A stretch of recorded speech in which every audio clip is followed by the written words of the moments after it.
माननीय सभापति महोदय। माननीय सभापति महोदय, पूरा ट्रेजरी बेंच फिर से खाली है और सदस्य भी अब इंटरेस्ट नहीं है इनका सत्ता पक्ष की। केवल अजय चंद्राकर जी जिसको बिल्कुल एक किनारे कर दिया वही उपस्थित रहते हैं, आधा से मजबूर है। कल तो बचत कोई नहीं है। कल मैं तो अपनी आज एक महत्वपूर्ण सूचना, कल यशोदा वर्मा जी का जन्मदिन है सभापति महोदय। हम सब उनके यशस्वी जीवन की कामना करते हैं, बधाई शुभकामनाएं। कल तो आप 5 नेता प्रतिपक्ष बोले 5 मिनट के अंदर जाएंगे बोल के, तो 5 मिनट के अंदर ही भाग गए। दीर्घायु हो आपके यही मंगल कामना। अजय जी कुछ देर पहले वो भूल गए थे, इधर बैठ गए थे। माननीय सभापति महोदय, और आखिरी समय तक तो कोई था ही नहीं। भूपेश हम सोचे बघेल थे आपका जी, भाषण होगा। भूपेश बघेल जी ट्रेजरी बैंक की चिंता मत करे तो ज्यादा अच्छा है। उन्होंने पूरा सदन देख रहा है, हमने कल संसदीय कार्य मंत्री जी से वक्तव्य की मांग की थी। नेता प्रतिपक्ष जी को उन्होंने हाइप कर लिया है, उनकी अस्तित्व खत्म कर दिया, ये मानना पड़ेगा। अकेले वन मैन शो। मैं तो ठीक है नेताजी से पूछ के ही करता हूं, लेकिन आप तो पूरे सदन को हाईजैक कर लेते हो। वो पूरा सदन को हाईजैक कर लेते हो आप। प्रेशन, वो सिर्फ उपस्थित भर हैं, काम वाम नहीं कर रहे। मंत्रिमंडल हाईजैक कर लेते हैं आप। चलिए,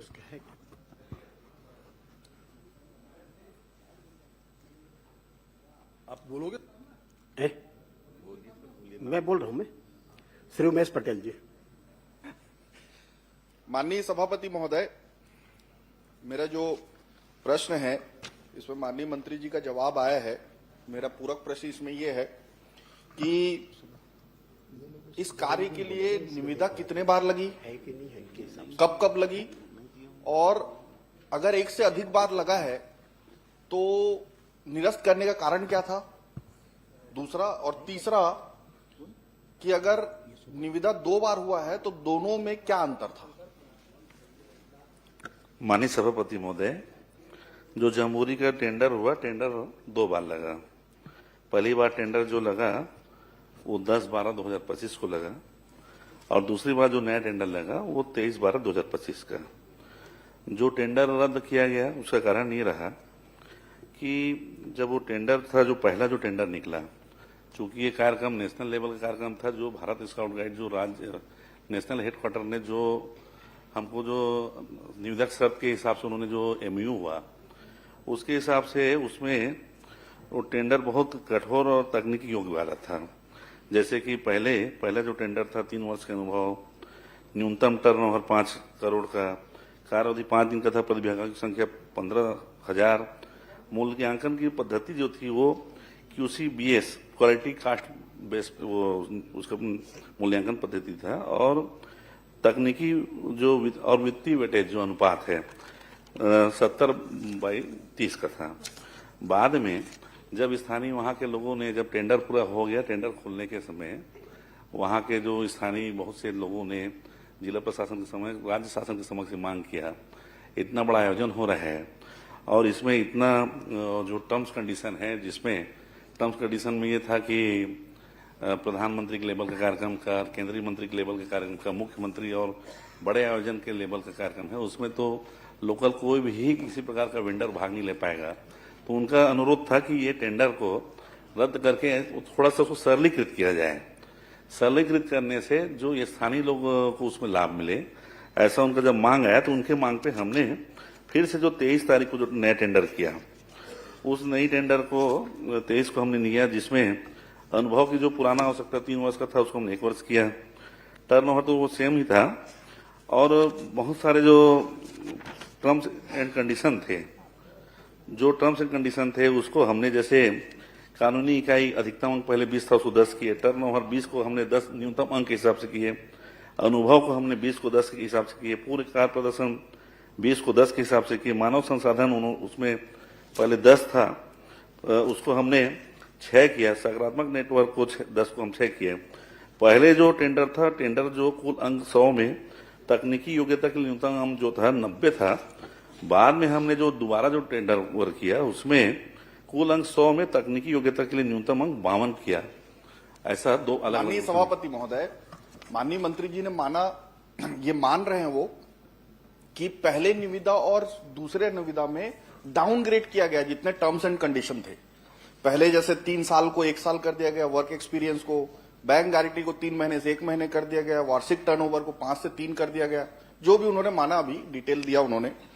तो ये डाउनग्रेड जो किया गया है, ये इसकी तो कोई क्राइटेरिया है ना, क्योंकि ये तो स्काउट गाइड के संविधान के और स्काउट गाइड के परिषद के अनुसार होना चाहिए, उसका जो निर्णय है। तो क्या ये निर्णय स्काउट गाइड परिषद ने लिया था कि ये डाउनग्रेड किया जाए या नहीं?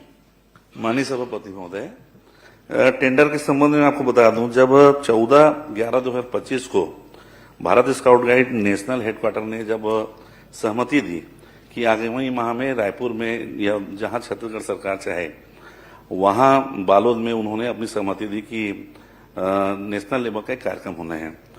और उसके बाद वो जैसे ही उन्होंने जब चिट्ठी लिखी 14/11/2025 को, 25/11/2025 को तत्काल हमारी जो सरकार है 25/11 सरकार को हमारी ने उसने 5 करोड़ की राशि हमने भारत स्काउट गाइड को जब जारी किया, तो 26/11/2025 को राज्य सचिव भारत स्काउट गाइड ने एक चिट्ठी आया कि जो छत्तीसगढ़ के नियम से हम करेंगे तो छत्तीसगढ़ के नियम से हम जेम पोर्टल से ही टेंडर कर पाएंगे। ये जेम पोर्टल से हम टेंडर करेंगे। माननीय मंत्री जी, मैं टोक रहा हूं आपको, मेरा सिंपल सा प्रश्न ये है कि निविदा को डाउनग्रेड किया गया, ये तो आपने मान लिया। ये जो डाउनग्रेड करने का जो परमिशन है, क्या स्काउट गाइड ने दिया था आपको, या उनके परिषद ने ये निर्णय लिया था कि डाउनग्रेड करेंगे, या मैं उसी में आ रहा हूँ स्वयं ये निर्णय लिया? मैं उसी में आ रहा हूँ। राज्य सचिव भारत स्काउट गाइड ने चिट्ठी लिखा कि उनके पास जेम पोर्टल की कोई पंजीयन नहीं है, हम ये टेंडर जेम पोर्टल में नहीं कर पाएंगे। उन्होंने वापस शासन को चिट्ठी लिखा, शासन को डीपीआई को उन्होंने चिट्ठी लिखा, डीपीआई ने 2/12/2025 को शासन से अनुमति मिला। अनुमति के बाद डीपीआई ने जेम पोर्टल से जमहूरी टेंडर प्रक्रिया के लिए कलेक्टर बालोद को निर्देश किया गया। कलेक्टर बालोद ने एक समिति बनाई, अपर कलेक्टर जो वहां के जो सीनियर अपर कलेक्टर के अध्यक्षता में एक समिति बनी। उस समिति में विभाग मैं मंत्री जी मैं बता रहा हूँ ना, समझ बात करूँ, आप सीधा मेरे को इतना बता दीजिए कि स्काउट गाइड परिषद से इसकी परमिशन ली गई? परमिशन थी, उसमें उनकी अनुमति थी, उनकी अनुमति ली गई थी, उनकी भी अनुमति थी। अच्छा, और जो नियुक्त क्रय समिति है, एक चीज और बता दीजिए, आप स्काउट गाइड परिषद की बात की, स्काउट गाइड परिषद का अध्यक्ष उस दिनांक तक कौन था, ये बता दीजिए पहले। उस दिनांक तक जो भारत स्काउट गाइड का जो नियम है, नियम के हिसाब से स्कूल शिक्षा मंत्री ही उसका अध्यक्ष होता है। तो ये स्कूल शिक्षा मंत्री उसका अध्यक्ष होगा, पदेन है? पदेन है। तो भंग किया गया था, आपने परिषद को पहले भंग किया था कि नहीं किया था? पहले भंग किए बगैर तो आप डायरेक्ट अध्यक्ष नहीं बन सकते। माननीय सभापति महोदय जी, मैं सभापति महोदय ये सदस्य महोदय बताना चाहता हूँ, भारत स्काउट गाइड का जो अध्यक्ष पदेन अध्यक्ष या अध्यक्ष बदलने का अधिकार, उसका जो नियमावली है, नियमावली के हिसाब से भारत स्काउट गाइड छत्तीसगढ़ के उपनियम 17 की कंडिका 1 के अनुसार भारत स्काउट गाइड के छत्तीसगढ़ के संरक्षक माननीय मुख्यमंत्री जी होते हैं, और उन्हीं के द्वारा राज्य अध्यक्ष, उपाध्यक्ष और राज्य मुख्य आयुक्त बदलने का अधिकार होता है। भंग करने का अधिकार होता है? भंग मतलब बनाने का। भंग करते हैं आप पहले स्काउट गाइड परिषद को पहले भंग करेंगे, उसके बाद अध्यक्ष की नियुक्ति करेंगे, यही है प्रक्रिया? ऐसा कभी नियम नहीं है, चूंकि हमारे पूर्व में यही तो चलता है, यही तो नियम मैं बता रहा हूँ। परिषद को पहले आप भंग करेंगे, परिषद कभी भंग नहीं होता। माननीय सदस्य महोदय, माननीय सभापति महोदय, ये एक पूरे उसमें चला सरकार की तरफ से। एक सांसद महोदय बोलते हैं कि मैं अध्यक्ष हूं, माननीय मंत्री जी बोलते हैं मैं अध्यक्ष हूं, और वो जाके इस पूरे टेंडर को निरस्त कर देते हैं। तो अगर वो अध्यक्ष नहीं है, इनका जवाब जो ये बता रहे हैं कि स्कूल शिक्षा मंत्री है, तो निरस्त कैसे हुआ फिर वो? माननीय सभापति महोदय, किसी शिकायत के आधार पे, किसी सांसद महोदय कहने पे कोई भी टेंडर भंग नहीं हुआ। समिति ने जो तय किया, जो वहां जो जिला की जो निविदा समिति थी, उस निविदा समिति ने उसको भंग किया, और उसी निविदा समिति के ही अनुमोदन से पुनः फिर से निविदा किया गया। दूसरी बात, कोई भी उसमें जो आप बोल रहे हैं अध्यक्ष भंग नहीं किया गया, चूंकि माननीय पूर्व जो अध्यक्ष रहे हैं, जिस दिन स्कूल शिक्षा मंत्री पद से जब उन्होंने इस्तीफा दिया कैबिनेट को माननीय मुख्यमंत्री के समक्ष, भारत स्काउट गाइड के नियमावली स्वतः ही उनका सारे पद स्वयं समाप्त हो जाते हैं। टेंडर को डाउनग्रेड किया गया, पहले टेंडर से दूसरे टेंडर में इनका कहना है कि स्काउट गाइड परिषद की अनुमति थी। अभी तो यहां यही नहीं क्लियर हो रहा है कि अध्यक्ष उसमें कौन है। चलिए मैं आगे बढ़ जाता हूं। इससे मैं आपसे ये पूछना चाहूंगा माननीय मंत्री जी कि ये जो निविदा आपने बताया कि 23/12/2025 को सेकेंड बार टेंडर हुआ, इसकी अंतिम तारीख 3/1 थी, मैं सही हूं? तो 3/1 को इसकी अंतिम तारीख थी और अंतिम तारीख पूर्ण होने से पहले, निविदा पूर्ण होने से पहले क्या काम वहां शुरू हो गया था? तो मैं बता रहा हूं, भारत स्काउट गाइड, ये मैं आपको क्लियर कर रहा हूं कि ये कार्यक्रम सिर्फ छत्तीसगढ़ का नहीं था। छत्तीसगढ़ एक होस्ट था जिसमें अलग अलग काम बटे हुए थे। स्काउटिंग में ऐसा रहता है कि जब भी कोई बड़ा आयोजन होता है, सर्विस कैंप लगता है। सर्विस कैंप, जो उनका सर्विस कैंप का नाम होता है, चूंकि नेशनल का आयोजन था, उनके एक टर्म्स कंडीशन थे। उस टर्म कंडीशन के आधार पे छत्तीसगढ़ के Bharat scout guide national headquarter से उन्होंने एमयू की माननीय मंत्री जी, आप सीधा उत्तर दीजिए ना। मैं बता रहा हूँ, आप पॉइंटेड पूछा जो हुआ है, निविदा उसका खत्म मैं जवाब होने दे से रहा हूं, पहले, मैं बोलना चाह रहा हूं, निविदा पूर्ण होने से पहले क्या काम वहां शुरू हो गया था? वही काम चालू हुआ जो वहां सर्विस कैंप में जो नेशनल हेडक्वार्टर के द्वारा जो काम किया जाना माननीय सभापति महोदय, वहां स्ट्रक्चर पूरा खड़ा हो गया था। सभापति महोदय, वहां स्ट्रक्चर खड़ा हो गया था, वहां आधा काम पूरा हो गया था। सभापति महोदय देखिए, मैं आपको इसीलिए एक एक चीज को ओपन किया हूं। पहले टेंडर को डाउनग्रेड किया गया ऐसे आदमी को देने के लिए जो ये काम शुरू कर सके। यहाँ लड़ाई हो रहा है सांसद और मंत्री के बीच में कि कौन अध्यक्ष है। आप प्रश्न करें ना। इसके बाद सभापति महोदय, टेंडर पूरा हुआ नहीं है और टेंडर को कोई ऑलरेडी पहले से काम शुरू कर दिया गया। मतलब यहां से आदेश था कि फलना आदमी को ही टेंडर मिले। सभापति महोदय, ये भ्रष्टाचार का बहुत बड़ा उदाहरण है। आप प्रश्न करें ना। पूरे प्रदेश में चल रहा है और भी है। सभापति महोदय, और भी उदाहरण है। राजीव युवा मितान क्लब का जो अब आपने टेंट लगवाया, बालोद जिला का मामला है। घोटाला भी आप विधायक कहाँ से आते हैं माननीय सभापति महोदय? कोरेबासी का भी आपका भ्रष्टाचार का उदाहरण है। अरे कौन सा टॉपिक चल रहा है, क्या बोल रहे हैं? प्रदेश में पहली बार हुआ है। पूरा प्रदेश जिला शिक्षा अधिकारी जिला शिक्षा अधिकारी आयोजन का प्रमुख हो गया था। कोरेबासी खाना है भैया। माननीय सभापति महोदय, मैं इसमें माननीय मंत्री जी से मांग करता हूं और ये प्रश्न पूछता हूं, क्या क्या इसमें विधायक समिति से आप जांच कराएंगे ताकि दूध का दूध और पानी का पानी हो सके? आप पहली बात बोल रहे हैं टेंडर में भ्रष्टाचार किया गया। मैं स्पष्ट करना चाहता हूं, जेम पोर्टल में टेंडर हुआ, सारे लोग जानते हैं, सदन के सारे सदस्य, सम्मानित सदस्य, अध्यक्ष दीर्घा और सारे लोग जानते हैं, अधिकारी दीर्घा, जेम पोर्टल में किसी प्रकार का कोई भ्रष्टाचार नहीं हो सकता। मेरी बात सुन लीजिए। पहला टेंडर हुआ, पहला टेंडर में जो प्रतिस्पर्धी जो वेंडर जिसको काम मिला वो पहले भी इनएलिजिबल था, उसमें प्रतिस्पर्धी था और दूसरे भी दल की कमिटी से जांच कराएंगे क्या? जब भ्रष्टाचार हुआ नहीं तो जांच कराने की प्रश्न नहीं है। दो बात स्पष्ट हो चुका है, माननीय मंत्री जी मान चुके हैं कि निविदा पहले और दूसरे में डाउनग्रेड किया गया और दूसरा चीज बता रहे हैं आप बिना टेंडर के काम चालू हो गया था, वहीं से भ्रष्टाचार। टेंडर के आधे ज्यादा काम हो गए थे। हर टेंडर में हो रहा है। स्पष्ट हो चुका है कि पहले निविदा और दूसरे निविदा में डाउनग्रेड किया गया, ये स्पष्ट हो गया। ये स्पष्ट हो गया कि काम निविदा पूर्ण होने से पहले काम शुरू हो गया। इससे तो स्पष्ट है अध्यक्ष महोदय कि यहाँ भ्रष्टाचार हुआ है, कुछ और बोलने की जरूरत ही नहीं है। इसलिए आप विधायक दल के कमेटी से इसकी जांच कराएं, दूध का दूध और पानी पानी आपके लिए भी अच्छा हो जाएगा। आप इसमें माननीय अध्यक्ष महोदय, मैं स्पष्ट करना चाहता हूं, आप समझ नहीं पा रहे हैं। प्रोग्राम जो है नेशनल का था, नेशनल का एक नियम है, उपनियम है, उसके आधार पे जो काम हमने जो टेंडर में किया, हमारा टेंडर का जो वर्क था, सिर्फ हम लोगों ने काम किया एरिना, शौचालय, जल व्यवस्था, प्रकाश व्यवस्था, ध्वनि व्यवस्था, आवास टेंट, इतना काम था। लेकिन उसके अलावा बहुत से और वहां इवेंट थे जिसके लिए टेंट लगे। वो काम भारत स्काउट गाइड छत्तीसगढ़ ने नहीं किया, छत्तीसगढ़ सरकार ने नहीं किया।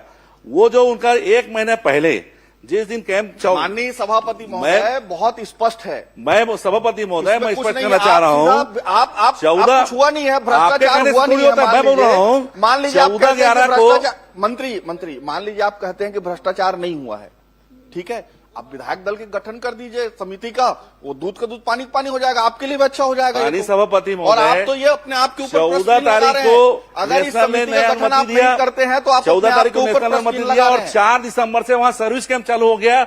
नेशनल के जो वहां पे संयुक्त निदेशक के निर्देश पे, और उनका जो वर्क था, आप जो नेशनल हेडक्वार्टर का जो सर्विस कैंप किया गया उसको आप छत्तीसगढ़ सरकार का काम मानेंगे, तो उसमें हम कैसे सहमत होंगे?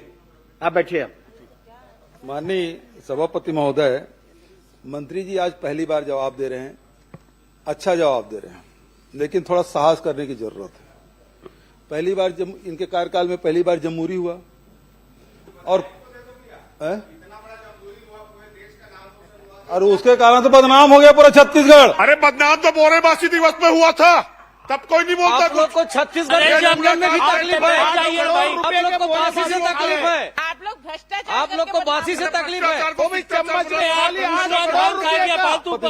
जेल में कौन है? जेल में 8 करोड़ रुपए के बोरेबासी, वो भी चम्मच से। 15-16 नंबर का कहाँ से आ रहा है? एक दिन में 8 करोड़ रुपया करते तो बहुत सारे लोग जेल में रहते। आप बैठिए, आप प्रश्न करिए।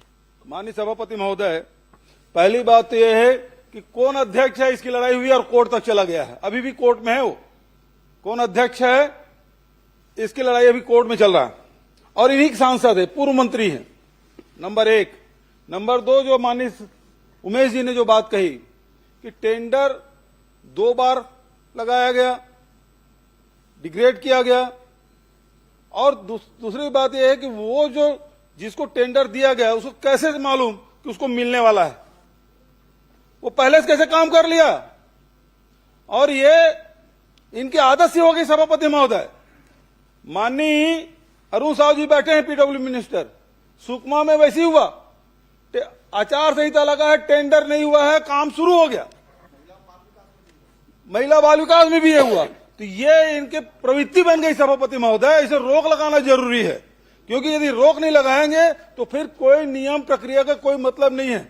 और इसलिए माननीय उमेश जी ने जो बात कही है कि ये सारे प्रक्रिया में गड़बड़ी दिखाई दे रही है। प्रथम दृष्टया दिख रहा है कि आप बिना टेंडर के काम शुरू, प्रश्न हाँ वही कर रहा हूं, बिना टेंडर के काम शुरू किया गया और उसी व्यक्ति को मिला है, तो इससे स्पष्ट हो रहा है कि वो भ्रष्ट मिली भगत से हुआ है, उसको काम मिला है। तो मंत्री जी से जो उमेश जी ने जो बात कही है कि क्या इसको सदन की समिति से जांच कराएंगे, क्या उच्च इस तरह किसी समिति से जांच कराएंगे, इसकी घोषणा करेंगे क्या? माननीय सभापति महोदय, पहली बात मैं स्पष्ट करना चाह रहा हूं, कहीं भी अध्यक्ष पद में कोई विवाद नहीं था। यहां के लोगों के मन में कोई बात थी, वहां के नेशनल हेडक्वार्टर से जब राष्ट्रीय अध्यक्ष आए तो उन्होंने सबके बीच में सार्वजनिक रूप से कहा जो पदेन अध्यक्ष स्कूल शिक्षा मंत्री ही होंगे, पहला बात। दूसरी बात, जेम पोर्टल में टेंडर हुआ, जेम पोर्टल जब खुला नहीं, कैसे हम बता सकते हैं ठेकेदार है करके? कहीं भी जो आप जिस काम को मूल्यांकन कर रहे हैं वो काम नेशनल ठेकेदार नहीं था, बिना ठेकेदार के निर्माण कैसे शुरू हो गया? नेशनल हेडक्वार्टर का जो पार्ट था उसने अपना काम किया, चूंकि उसके कुछ दिन पहले ही नेशनल जमहूरी वो लखनऊ में हुआ, लखनऊ का उनका सिस्टम सीधा छत्तीसगढ़ आया और 4 दिसंबर से हमारे सर्विस कैंप चालू हुआ। नेशनल के संयुक्त निदेशक के नेतृत्व में 480 सर्विस रो रेंजर वहां पे आए। स्काउटिंग में ऐसे सिस्टम है कि पूरा काम गवर्नमेंट नहीं करती, बहुत से काम सर्विस रो रेंजर करते हैं। वो आए, मैपिंग किए, छोलदारी, इपिक टेंट और बहुत सारी जो व्यवस्थाएं हैं, ये पूरा काम Bharat scout guide national headquarter के हिसाब से उनके लोगों के द्वारा किया गया। हमारा काम था जो मेन मंच में एरिना, माननीय मुख्यमंत्री जाएंगे, अतिथि जाएंगे, उनका जो डोम और तमाम प्रकार की व्यवस्था, उनको भोजन देने का काम, ये हमारा काम था, जो 9 तारीख के बाद चालू होता है। 5 दिन में आप जानते हैं कि यहाँ बड़े बड़े आयोजन होते हैं, आप भी जानते हैं कैसे आप कार्यक्रम, आपके यहाँ भी कार्यक्रम हुए, आप अपने समय में काम कर रहे हैं, लोग 3 दिन में डोम खड़ा कर देते हैं। आप किसी प्रकार का आरोप न लगाए, जेम पोर्टल में कहीं भ्रष्टाचार की बात ही नहीं है, आपको उठाना है तो आप उठा सकते हैं। श्री डोमालाल कोरसेवाड़ा माननीय सभापति महोदय, पूछ ले उसके बाद। श्री डोमालाल कोरसेवाड़ा। माननीय सभापति महोदय, बार-बार देखिए, आप बार-बार जो प्रश्न कर रहे हैं मंत्री जी का जवाब वही आ रहा है, इसमें क्या करें, आगे बढ़ना पड़ेगा। श्री डोमालाल सभापति महोदय, माननीय सभापति महोदय,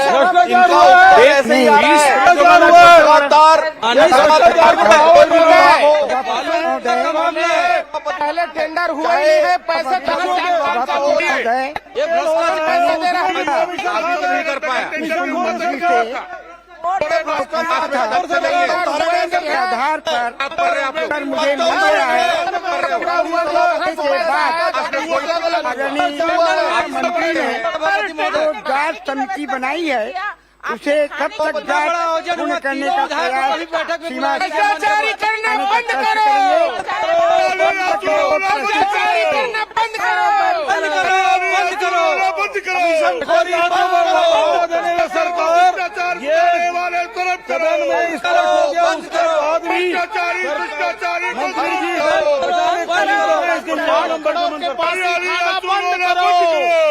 करो, बंद करो, आज की पार्टी खाना बंद करो।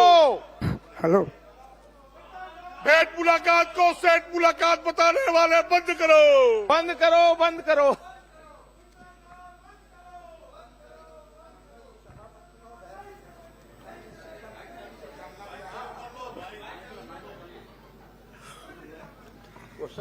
समग्र शिक्षा के अंतर्गत व्यावसायिक शिक्षा के लिए जो संचालन हेतु राशि आवंटित की गई है उस राशि का दुरुपयोग हुआ है ऐसा शिकायत मिली है, तो बाजार नियमों के आधार पर कार्रवाई की गई है या नहीं, ये मैं जानना चाहता हूँ। माननीय सभापति महोदय, स्कूलों में जो हमने अलग अलग स्कूलों में 1285 स्कूलों में लगभग 25 करोड़ 70 लाख रुपया प्रति स्कूल के पैमाने से 2 लाख रुपए प्रति स्कूल हमने दिया। कुछ जगह शिकायत हमें स्पष्ट कहीं नहीं आई, लेकिन कुछ जगह समाचार पत्रों में ऐसा है कि कुछ स्कूलों में भंडार क्रय नियमों का पालन नहीं किया गया। हम स्वयं ही समाचार पत्रों के आधार पे एक 6 सदस्यीय जांच दल हम समिति बनाए हैं। जिन जिन जिलों में जहां जहां शिकायत की बात आती है उन सारे जगह वो जांच समिति जारी है, परीक्षण कर रही है और परीक्षण के आधार पे आगे हम निर्णय लेंगे। माननीय सभापति महोदय, मैं जानना चाह रहा हूं मंत्री महोदय से, ये जांच समिति जो बनाई है वो जांच रिपोर्ट कब तक प्रस्तुत करेंगे और कब तक उसका निराकरण होगा, इसकी जानकारी। लगभग जांच कमेटी बहुत सारे जगह का वो आगे है सूची, चूंकि अभी एग्जाम चल रहा है, बीच एग्जाम में अभी कार्यवाही करना उचित नहीं होगा, इसलिए मानवीय दृष्टिकोण से बच्चों को शैक्षणिक स्थिति को देखते हुए एग्जाम के बाद उस पर कार्रवाई होगी। किस अधिकारी के समक्ष जांच की जा रही है? यहाँ पे ज्वाइंट डायरेक्टर के नेतृत्व में 6-7 लोगों की समिति है और समिति सारे जगह जाके वो जांच कर रही है जहां जहां शिकायत आई हो। श्री सुनिए। धन्यवाद सभापति जी। मंत्री जी ने जांच बैठाया, उसके लिए मंत्री जी को मैं धन्यवाद देता हूं, लेकिन मैं एक अनुरोध करता हूं, बहुत सरलता से प्रश्न कर रहा हूं कि आपको मैं प्रमाणित कर सकता हूं कि वहां पर जो आपके लैपटॉप, प्रिंटर, ये जो कोटेशन लिए गए थे, उस कोटेशन को भी अगर देखेंगे, मेरी 3 चीज है इसके अंदर, सबका मिली भगत के आधार पे 300-400 रुपया, फिर उसके बाद में उसको कम किया गया, मतलब राउंड फिगर में है सारे। एक दूसरा जो है उसकी एमआरपी को मिटा दिया गया है, उसका भी प्रमाण है मेरे पास। तीसरा यह है जिसको मिला है उसका जो जीएसटी नंबर है, मैं प्रतिष्ठित मेडिकल स्टोर से इसलिए नाम नहीं ले रहा हूं उसका, वो जो है मेडिकल स्टोर्स का, स्टेशनरी वालों का नहीं है जिन्होंने सप्लाई किया, उसके जीएसटी नंबर पूरे जो है वो मेडिकल के हैं। तो ये तीनों को लेकर भी उस जांच के दायरे में लाएंगे क्या, मेरी मांग है। माननीय सभापति महोदय, मैं बहुत स्पष्ट करना चाह रहा हूं, जहां जहां शिकायत आई है, रायपुर, दुर्ग, बलौदाबाजार या जिस जगह पे आई है, वहां पे शिकायत, अभी तक शिकायत हमको डायरेक्ट नहीं मिला, शिकायत समाचार पत्रों के आधार पर मिला और समाचार पत्रों के आधार पर ही हमने जांच समिति बनाया है और माननीय सदस्य बोल रहे हैं तो बिल्कुल उसमें जांच करेंगे। और डॉक्टर चरणदास महंत।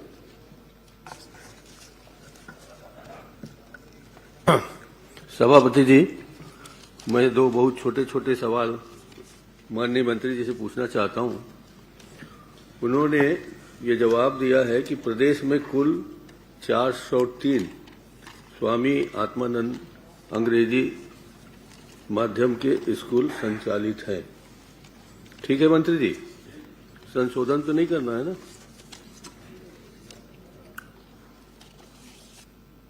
जबकि मुख्यमंत्री जी ने दिसंबर 2024 के प्रश्न क्रमांक 311 में लिखित उत्तर में ये कहा है कि कुल 751 आत्मानंद स्कूल चल रहे हैं।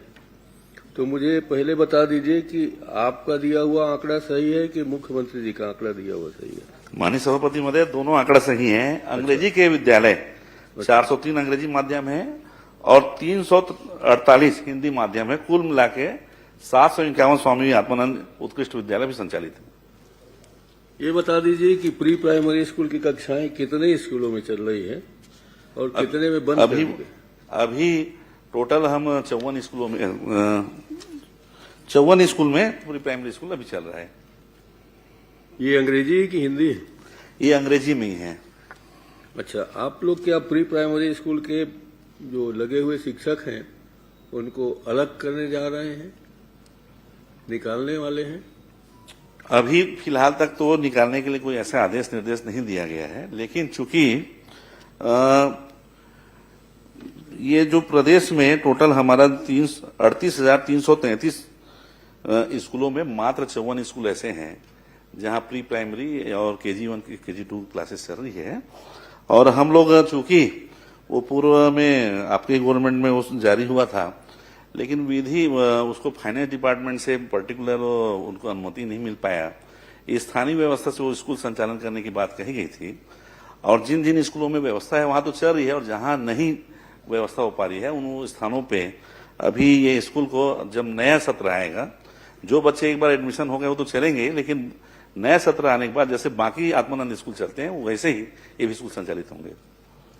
मंत्री जी जरा बताने कष्ट करेंगे कि प्री प्राइमरी के शिक्षकों को, मेरी जानकारी में तो आया है कि बिलासपुर के 18 और बेमेतरा के 4, इसी तरह से और भी कई स्थान हैं जहां के शिक्षकों को आपने निकाल दिया है। तो उसका आधार क्या है शिक्षकों को निकालने का या उनकी नौकरी समाप्त करने का?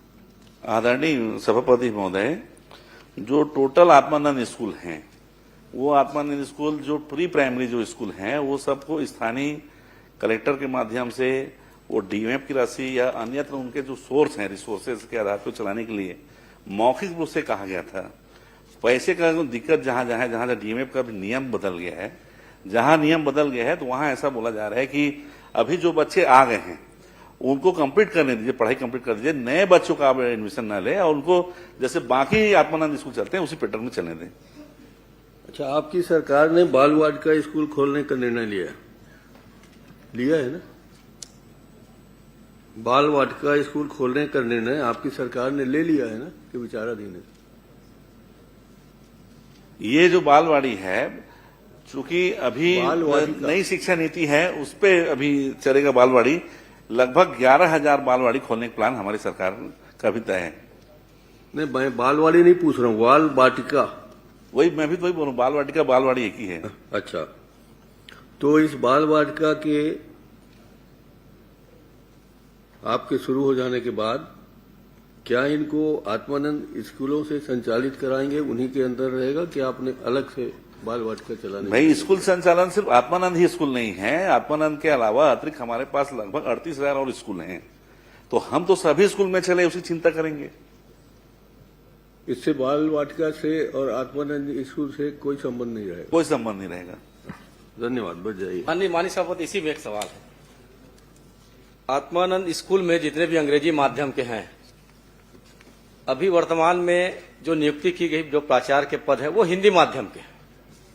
अब शिक्षा के गुणवत्ता पर इसमें एक सवाल आ गया माननीय सभापति महोदय, और जो पहले प्रभारी प्राचार्य के रूप में या प्राचार्य के रूप में काम कर रहे थे उनको वहां से अन्यत्र हटा दिया गया है। वो व्यवस्थित ये नहीं कर पा रहे कि हम लोग यहाँ पे रहें या कहाँ रहें। अर्जुंदा के यदि मैं बताऊं कि वहां प्रभारी प्राचार्य के रूप में काम कर रही थी, अर्जुंदा में डे शिफ्ट भी चलता है और मॉर्निंग शिफ्ट भी चलता है। अब एक प्राचार्य है वहां और डे मॉर्निंग में कौन करेगा, डे में कौन करेगा, कोई नहीं है। तो मैं आपके माध्यम से माननीय मंत्री जी से करना चाहूंगा कि जो 2 शिफ्ट वहां चल रहा है तो कम से कम जो प्रभारी प्राचार्य थे उनको कम से कम दिन में कर दें और एक को फिर आपके मॉर्निंग शिफ्ट में कर दें। देखिए माननीय सभापति महोदय, जो माननीय सदस्य पूछ रहे हैं ये प्रश्न उद्भूत नहीं होता, लेकिन फिर भी आपकी जानकारी बोल दूं। उनकी चिंता है, आप उसकी व्यवस्था कैसे करेंगे? मैं बोल रहा हूँ अवगत करा देंगे। जो स्कूल जो इंग्लिश मीडियम के बोल रहे हैं भर्ती के, तो सारे पद हम भर्ती नहीं करते। बहुत से पद ऐसे हैं जिसको हम प्रतिनियुक्ति में लेते हैं। रहा सवाल जो कहीं कोई काम कर रहे हैं प्रभारी प्रिंसिपल, और अभी हमने बहुत बड़ी संख्या में प्रिंसिपल प्रमोशन किए हैं, तो प्रिंसिपल जब प्रमोशन है तो वो सारे स्कूलों में वो गए हैं, तो आपकी जो दिक्कत है मैं अलग से दिखा दूंगा, आप बताएंगे। श्री विक्रम हुसैन जी।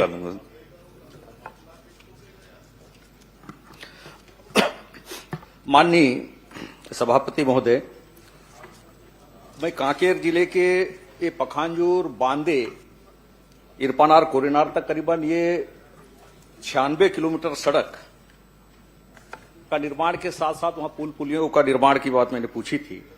ये 2010 में एक काम स्वीकृति मिली थी, 13 तक पूरा होना था, लेकिन उसके 13 के बाद 5.5 साल और अतिरिक्त समय देने के बाद भी 2018 तक वो काम पूरे हुए नहीं।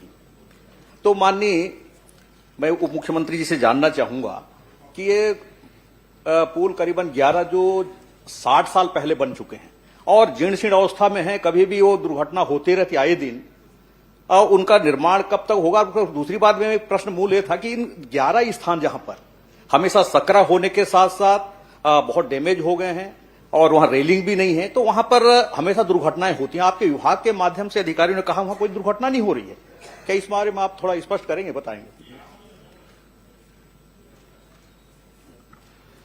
माननीय सभापति महोदय, बहुत वरिष्ठ सदस्य हैं और ये महत्वपूर्ण रोड है जो कांकेर जिले के अंतर्गत भानु प्रतापपुर, पंखाजूर,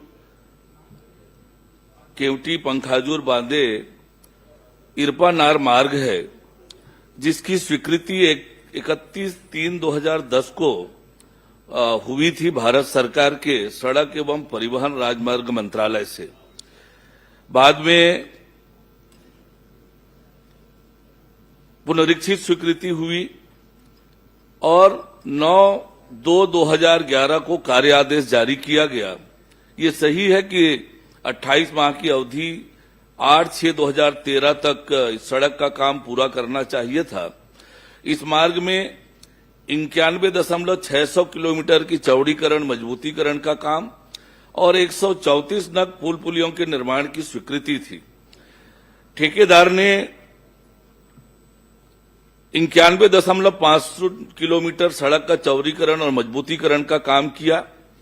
134 में से 114 नग पुल पुलियों का निर्माण का काम किया और शेष 20 नग पुल पुलियों का निर्माण जो अनुबंधक है उन्होंने नहीं किया, जो कि अनुबंध में शामिल था, उसे छोड़ दिया गया। 2018 में काम छोड़कर वो चला गया। भुगतान को लेकर विवाद हुई, विवाद को लेकर अनुबंधक ने 2011 में रीट याचिका दायर की, सोल आर्बिट्रेटर नियुक्त हुआ। आर्बिट्रेटर ने अनुबंधक के पक्ष में आंशिक रूप से उनके दावे को स्वीकार किया। उसके खिलाफ लोक निर्माण विभाग आर्बिट्रेशन ट्रिब्यूनल गए, ट्रिब्यूनल ने हमारे पक्ष में आदेश किया। उसके खिलाफ उच्च न्यायालय में मामला लंबित है। जहां तक ये सही है कि 11 पुल पुलिये सकरे हैं, जीर्ण शीर्ण है, पर विभाग ने उसमें दुर्घटना रोकने और जीर्ण शीर्ण स्थिति को ठीक करने के लिए आवश्यक व्यवस्थाएं की है। सांकेतिक board, delineator, rumble, strip guard, stone, hazard marker आदि लगाया है और जो दुर्घटनाजन्य चिन्हित स्थान है उन पर सड़क मद से विशेष मरम्मत से भी काम हम करा रहे हैं। और इन सड़कों की स्वीकृति के लिए क्षेत्रीय अधिकारी को लिखा गया है कि इनके टेंडर निरस्त करने की अनुमति और जो बचे हुए काम है उसको पूरा करने की अनुमति के लिए मांग की है। इस रोड में कुछ और हिस्सा बहुत खराब है।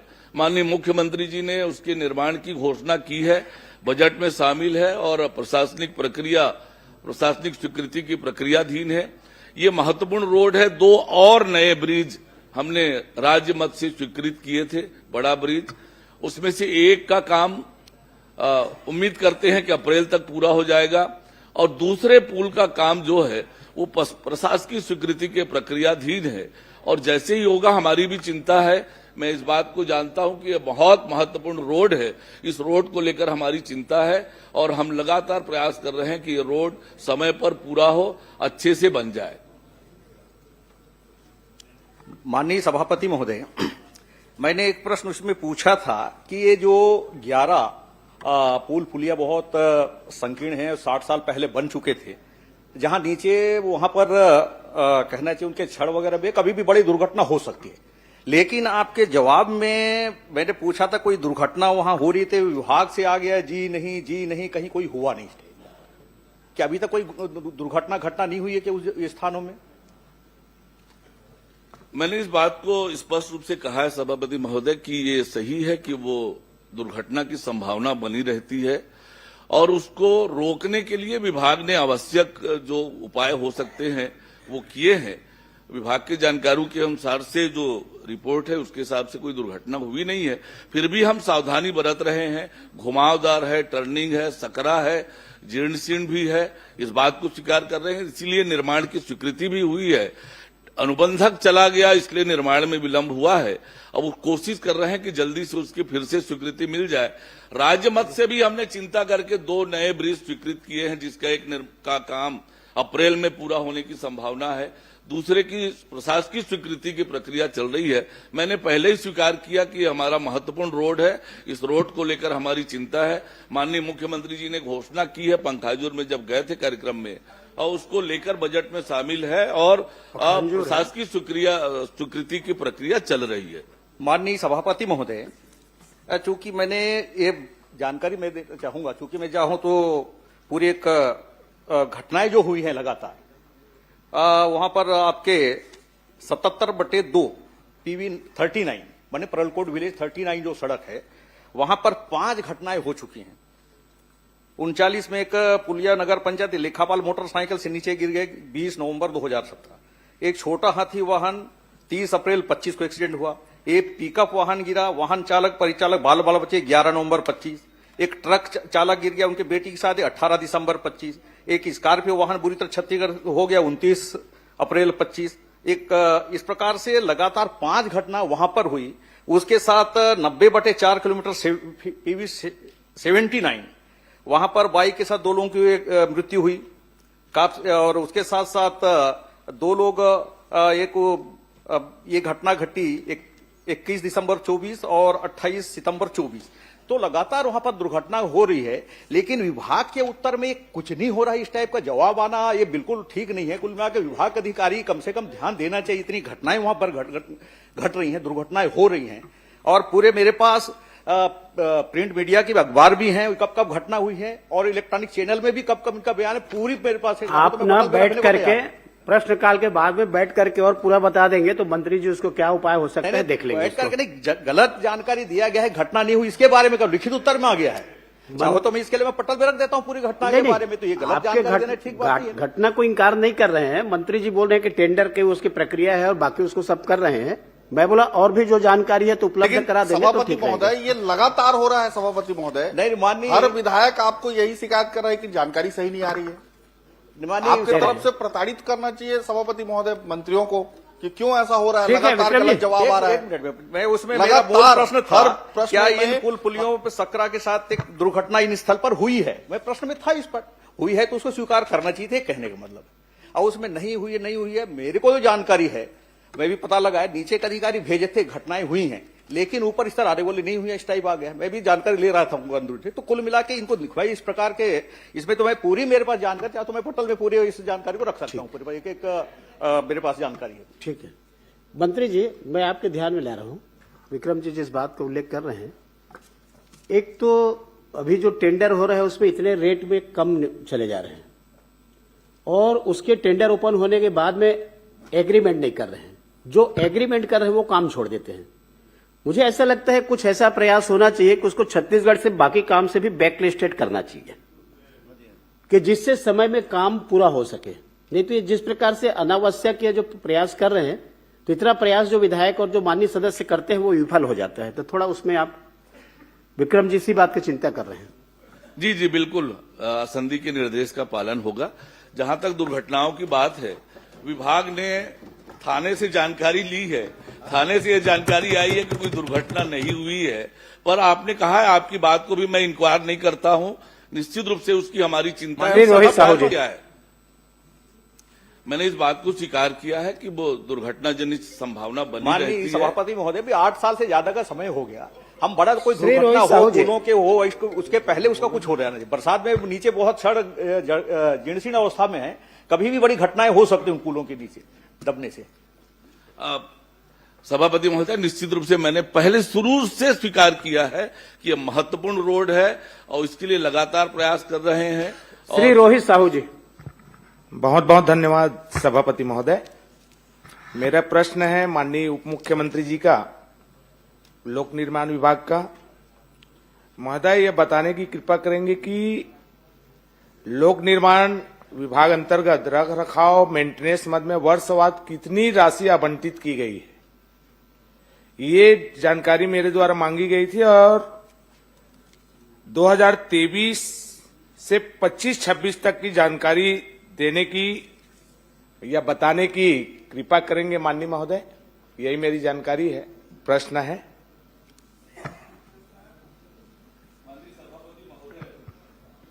माननीय सभापति महोदय, बहुत विस्तार से एक एक कामों की जानकारी दी है। 2022-23 से 2025-26 जनवरी 2026 तक कुल मिलाकर 232 कार्यों के लिए 65 करोड़ 84,68,000 रुपए आवंटित किया गया था। उस पर 58 करोड़ 29,26,000 रुपए के खर्च मेंटेनेंस में हुए हैं। एक एक कामों की विस्तृत जानकारी माननीय सदस्य को उपलब्ध कराई है।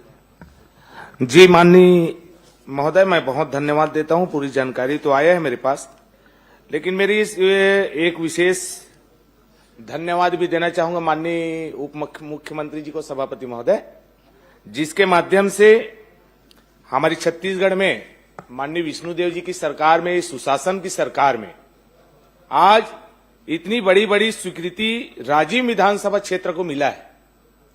मैं आज इस सदन के माध्यम से मैं धन्यवाद दूंगा माननीय उप मुख्यमंत्री जी को। राजिम फिंगेश्वर महासमुंद मार्ग, जो बहुत पुरानी मांगे थी, राजिम छुरा महासमुंद, इतनी 145 करोड़ की 146 करोड़ की स्वीकृति 2500 साल के इंतजार के बाद आज पूरा हो रहा है। आज इस सदन के माध्यम से मैं धन्यवाद दूंगा। बहुत सारी रोड की जो श्री राजेश मुराद जी। और माननीय महोदय, मैं माननीय उप मुख्यमंत्री जी से और आग्रह करूंगा, ये मेंटेनेंस कार्य में 30 वर्ष पुराने बहुत बिल्डिंग भी बनी हुई है, जिसमें हमारे जिले के बड़े बड़े वहां के कलेक्टर, एसपी या बहुत बड़े अधिकारी, वहां छोटे अधिकारी भी रहते हैं, बड़े अधिकारी भी रहते हैं, जो जर्जर की स्थिति में है वहां की भवन, जिनकी मेंटेनेंस की मैं जानकारी मांगा था। इसमें मैं कहूंगा कि माननीय उप मुख्यमंत्री जी हर साल करोड़ों रुपए हमारी विभाग से या सरकार के माध्यम से प्रश्न जीर्णोद्धार के लिए जाते हैं। तो मैं माननीय उप मुख्यमंत्री जी से निवेदन करूंगा कि वहां की एक नया बिल्डिंग हो जाए, या मुख्यालय है, मेंटेनेंस में ही खर्चा होता है हर साल, तो उसके लिए भी विशेष आग्रह है कि इसकी बिल्डिंग की व्यवस्था हो जाए। मंत्री जी। माननीय सदस्य ने जो पूछा है, स्वीकार किया है कि लगातार बड़े बड़े रोड के काम स्वीकृत हुए हैं और उन्होंने जो कहा है निश्चित रूप से उसका परीक्षण कराएंगे। श्री राजेश मुराद जी। बहुत बहुत धन्यवाद माननीय। श्री शकुंतला सिंह पोर्ते। श्रीमती शकुंतला सिंह पोर्ते। सभापति महोदय, मैं वाणिज्य एवं उद्योग मंत्री महोदय से पूछना चाहती हूं कि प्रतापपुर विधानसभा क्षेत्र के अंतर्गत अवैध शराब निर्माण एवं देशी विदेशी मदिरा शराब में मिलावट की शिकायतें, कितनी शिकायतें प्राप्त हुई हैं?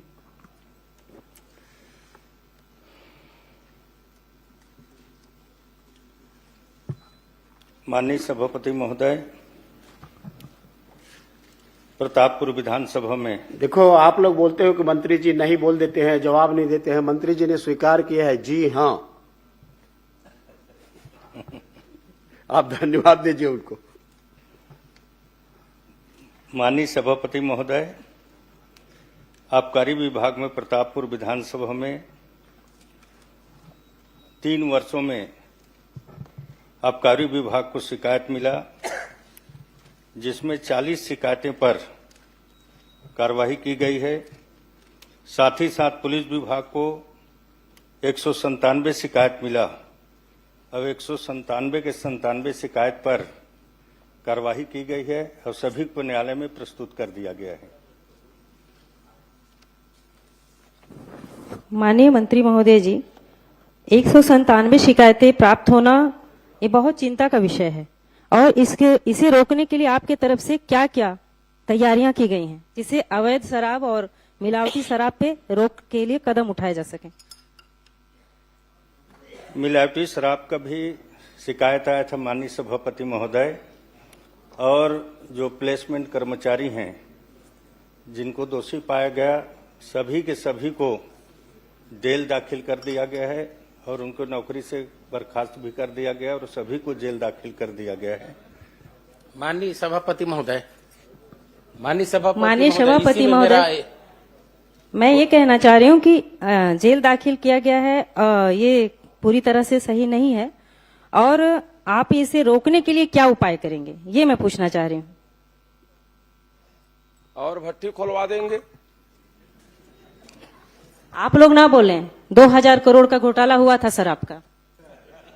ये मुसवा के मारे हम परेशान हो गए हैं। अभी क्या हो रहा है तो अभी क्या हो रहा है तो ये घोटाला ही नहीं तो क्या है? दावत हो रहा है। अभी जांच हो रहा है। अभी आए हैं। अभी तो कार्रवाइयाँ होना चाहिए। अभी आए हैं। अभी कार्रवाई हो रहा है। जांच हो रहा है अभी। फिल्म की खेती हो रही माननीय अध्यक्ष महोदय। और राम कुमार माननीय सभापति महोदय, दीजिए उनको। सीधा ही तो नंबर। रोकथाम के लिए लगातार निरीक्षण किया जा रहा है जिसमें उपायुक्त आबकारी अधिकारी, सहायक आयुक्त अधिकारी, संभागीय वृंद दस्ता प्रत्येक अधिकारी 6 केंद्रों में प्रति माह निरीक्षण का प्रावधान है। साथ ही साथ हमारे सहायक आयुक्त आबकारी, जिला आबकारी, जिला के मुख्यालय में प्रत्येक केंद्र में 3 माह में एक बार, शेष प्रत्येक केंद्र पर वर्ष में एक बार निरीक्षण। सहायक जिला आबकारी अधिकारी जिला मुख्यालय में प्रत्येक केंद्र में माह में एक बार, शेष प्रत्येक केंद्र में वर्ष में 2 बार करने का। इसी तरह से सहायक जिला आबकारी अधिकारी उप निरीक्षक के द्वारा मुख्यालय स्थित केंद्र में साप्ताहिक अन्य मासिक निरीक्षण का प्रावधान, लगातार निरीक्षण हो रहे हैं और लगातार शराब अवैध बिक्री की रोकथाम के लिए जो भी शिकायतें आ रही है, शिकायत भी नहीं आता तब भी जानकारी मिलता है तो निरीक्षण करने जाते हैं और रोकथाम का प्रयास करते हैं। जैसे माननीय सदस्य जी ने कहा कि 197 जो हमारे निरीक्षण हुए हैं, शिकायत मिले हैं, उसमें सभी में कार्रवाई की जा रही है। इसका मतलब विभाग मुस्तैनी के साथ शराब की रोकथाम, अवैध निर्माण की रोकथाम की निरंतर प्रक्रिया में लगी हुई है।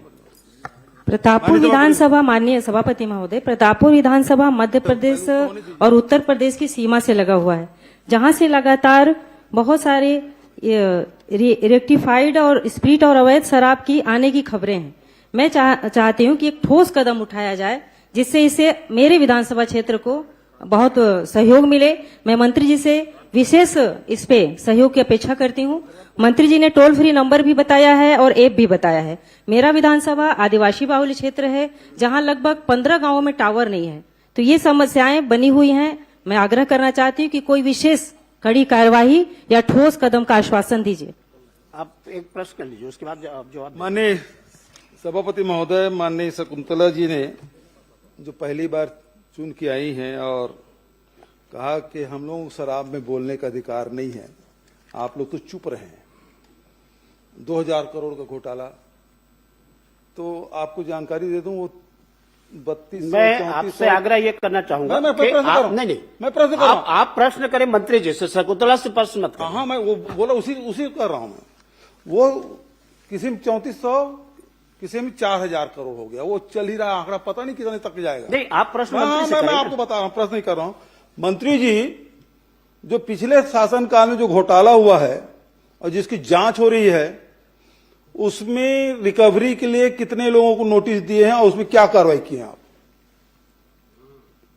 माननीय सभापति महोदय, यह प्रकरण पूरा ईडी न्यायालय में चल रहा है। ना और भाई, नोटिस देने का अधिकार आपको है। देखिए, आपको रिकवरी करने का अधिकार है।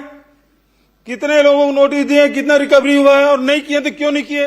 सभापति महोदय, 134 के तहत जो मामला मंत्री जी न्यायालय में जवाब लंबित देंगे है, कि आप उस विषय की बात नहीं कर सकते मंत्री हैं। बन गए, मैं आप पत्रिका मंत्री से पुस्तिका सुपर नहीं हो आप। पत्रिका दिखा मंत्री देता हूं। जी जवाब ये देंगे गलत बात कर रहे हैं। जवाब आप देंगे कि जब देखो 2000 करोड़ 2000 करोड़ उसका आज होना चाहिए। विधायक दे रहे हैं होना चाहिए आज खुलासा। आप लोग बैठ जाएं। विधायक की जवाब दे रहे हैं बदनाम करने आप बैठ जाइए। 2000 करोड़ की बात करते हैं जवाब चाहिए। मैं यही पूछ रहा हूँ कि रिकवरी के लिए आपने क्या किया? कितने फैक्ट्री का जहाँ अवैध शराब बना नकली होलोग्राम लगा इस विषय कितने में वसूली जवाब किए आप देंगे क्या? बताइए। क्यों अद्भुत नहीं होता भाई? उन्होंने आरोप लगाया। नहीं, इस प्रश्न में कुछ आप जवाब देंगे क्या? माननीय सभापति महोदय, वैसे प्रश्न उद्भूत नहीं होता, प्रतापपुर विधानसभा के संबंध में पूछा गया है। बाकी वरिष्ठ सदस्य पूछ रहे हैं। एक सदन में बात आ मैं गया बता है। देता हूँ, सदन वरिष्ठ में बात आ गया सदस्य है। पूछ रहे हैं तो मैं बताना चाहूंगा 22 अधिकारियों को निलंबित किया गया है। मैं रिकवरी की बात किया मंत्री जी। बाकी प्रकरण रिकवरी न्यायालय में की लंबित बात। है। कितने बाकी फैक्ट्री वालों ने प्रकरण रिकवरी की है? न्यायालय कितने में- अधिकारियों ने रिकवरी की है? किससे किससे कितना रिकवरी की है ये बताइए। नहीं, नोटिस दिए कि नहीं दिए? आप उनके विभाग एक में मिनट बोल मंत्री जी, लीजिएगा। आप बैठे। आप केदार जी आप बैठ जाइए। प्रश्न का जो स्वरूप है आप उसको पढ़ लीजिए। उस प्रश्न का स्वरूप होता और संदर्भित होता तो निश्चित रूप से मंत्री जी जवाब देते हैं। एक्चुअल में प्रश्न उद्भूत ही नहीं हो रहा है और आप पढ़ लीजिए उसको। बहुत सुंदर बात आपने इसलिए मैं कही। इसको आगे बढ़ाता हूं। पुरंदर मिश्रा। मैं बहुत सुंदर बात आपने कही, लेकिन किसी भी सदस्य को इस प्रकार से मुंह उठा के कहीं भी कोई बात नहीं कर देनी चाहिए सभापति महोदय, बिना तथ्य के। यदि आपके पास है, अब वित्त मंत्री भी आ गए, कितने लोगों को नोटिस दिया गया, कितना नुकसान हुआ, कितना इनकम टैक्स का नुकसान हुआ, ये बताए सरकार। आप लगाए उद्भूत कैसे नहीं होता? जब बात आ गई है तो नहीं, आएगा। उद्भूत इसलिए नहीं होता कि प्रश्न आप पढ़ लीजिए। ना आपको देखो, आप अनुभवी हैं, आप अनुभवी हैं। आप इस प्रश्न में आप प्रश्न को पढ़ लीजिए, इसका स्वरूप हो। पुरंदर मिश्रा जी बोल सकते हैं भ्रष्टाचारी है बचाने के लिए। केवल आरोप सरकार कर रही है। जब आप एक ही है, एक बार 2.5 साल हो गए सरकार को बने, लेकिन अभी तक एक नोटिस नहीं। तो चर्चा का आखिर बचाने की कोशिश किसको की जा रही है? किस बात की है भाई? माननीय सभापति सुशांत जी आप बैठ जाइए। सुनो नहीं कर राज का राजस्व पुरंदर मिश्रा जी आप प्रश्न राजनीति कर रहे हो। धन्यवाद सभापति महोदय। नहीं हो रहा है तो उमेश जी, आपने मुझे समय प्रदान किया। चलिए, मैं खड़ा हूं, आप बैठ जाइए। नहीं, मैं खड़ा हूं, आप बैठ जाइए ना। अब मैं खड़ा हूं, आप बैठ जाइए। मेरा यह कहना है कि मान लो किसी सदस्य ने कुछ बात कर दी, अब कुछ बात कर दिया तो उसका मंत्री जवाब दे, ऐसा नहीं होता। दूसरी बात, आप भी अनुभवी हैं, भूपेश बघेल जी तो बहुत सीनियर हैं। प्रश्न का जो स्वरूप है संदर्भित होता, निश्चित रूप से मैं अवसर देता हूं, लेकिन प्रश्न दूसरा है, मंत्री जी से जवाब दूसरा मांगेंगे, कैसे वो जवाब देगा? इसलिए मैंने कहा कि प्रश्न उद्भूत नहीं होता। अब इसको आगे बढ़ाया जाए। पुरंदर मिश्रा जी। धन्यवाद सभापति महोदय। मैं प्रश्न क्रमांक 1775 का प्रश्न किया हूं। माननीय मंत्री जी से निवेदन करता हूं कि मेरा प्रश्न आप भी पढ़ लिए होंगे, मैं आपका उत्तर भी पढ़ लिया हूं, और मेरा उत्तर विधानसभा है, इसलिए मैं ज्यादा प्रश्न नहीं करूंगा, आपको उत्तर देना। क्या स्थायी पूंजी निवेश अनुदान नियम में 263 उद्योगों का अनुदान दिए गए थे और 15 दिसंबर 2025 के आंतरिक प्रश्न में रायगढ़ जिले के 152 और सारंगढ़ जिले के 111 उद्योगों को जिला व्यापार उद्योग द्वारा नोटिस दिया गया था, जबकि आज के उत्तर में उसका अलग से उत्तर आ रहा है। 256 उद्योगों को स्वप्रमाणित उत्पादन विक्रय संबंधी जानकारी दी गई थी। दोनों प्रश्न अलग अलग उत्तर दिए हैं। क्या आप अधिकारियों पे कार्रवाई करेंगे? माननीय सभापति महोदय, अगले बार मैंने उत्तर में दिया था, उस समय उन्होंने उत्पादन प्रमाण पत्र वगैरह जमा नहीं किए थे, और अनुदान जो होता है 5 साल की अवधि तक की रहता है। अभी के समय में 256 उद्योग ने अपना स्वप्रमाणित उत्पादन विक्रय संबंधी जानकारी विभाग को प्रस्तुत कर दिया है, और उसके बावजूद भी हम लोगों ने 7 का बताए हैं उनको। उसके बाद में 5 लोगों ने और अपना प्रमाण पत्र दे दिया है और 2 लोगों ने नहीं दिया।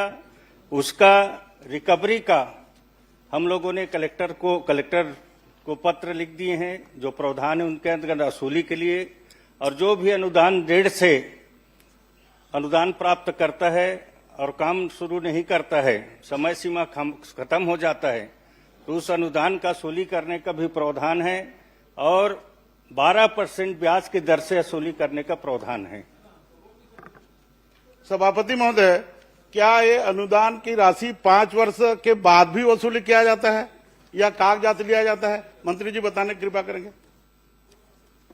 आप तो कम पूछेंगे ऐसा बोले थे ना। माननीय सभापति महोदय, एक समय निर्धारित दिया जाता है और उस निर्धारित अवधि के अंतर्गत वो काम पूरा नहीं करता है तो उसका वसूली का पूर्ण रूप से प्रक्रिया है। जैसे कि 2 लोगों को हम लोगों ने निरस्त किया है, मेजर्स दादी पिलासन पेडी प्रोसेसिंग मिल, ग्राम बलपारी, विकासखंड ब्रह्मकेला, जिला सारंगगढ़ भिलाई 28/1/2026 को स्वीकृत अनुदान 66 लाख ब्याज मिलाकर 1,07,00,000 रुपया का वसूली होगा। उसी तरह एक और का measures S fly ash brick छीन विकासखंड सारंगगढ़, जिला सारंगगढ़ भिलाई, उनका निरस्त किए हैं 29/1/2026 को। कुल अनुदान 11,80,000, 12% ब्याज मिला के 19,35,000 की वसूली करना है। श्री अनुज शर्मा। भैया इसी में क्वेश्चन था। बहुत बहुत आभार माननीय सभापति महोदय। माननीय सभापति महोदय, मैंने सवाल पूछा था माननीय मंत्री जी से। मैं माननीय मंत्री जी से जानना चाहता हूं कि प्रतिबंधात्मक आदेश जो जारी होता है उस पर क्या कार्रवाई की जाती है। आपने कहा है कि ये जो जांच के विषय में मैंने लिखा था उसका परीक्षण किया गया, किस अधिकारी द्वारा और कब किया गया?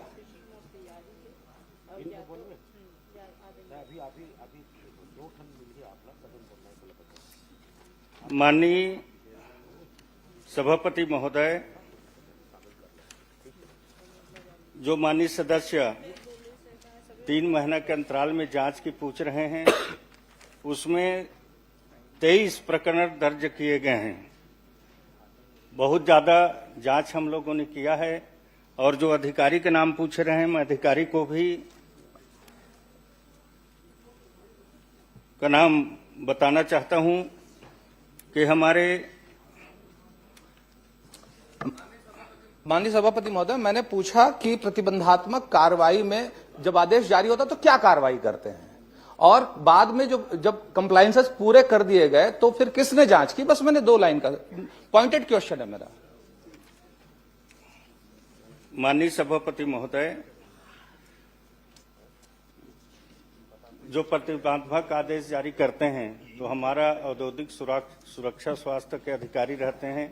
श्रम विभाग के अलग अलग कानून में धारा में अलग अलग जांच अधिकारी जाते हैं, गलत पाया जाता है तो प्रतिबंधात्मक आदेश जारी करते हैं और फिर उनके द्वारा जवाब दिया जाता है और उसको संतुष्ट हो जाता है विभाग तो प्रतिबंधक जो धारा रहता है उसको हटा दिया जाता है और निश्चित तौर पर निरंतर रूप से जांच हो रही है। माननीय सभापति महोदय, टोटल 71 शिकायतें थी, 3 दिन के अंदर सारी चीजें दूर हो गई, 3 दिन के अंदर।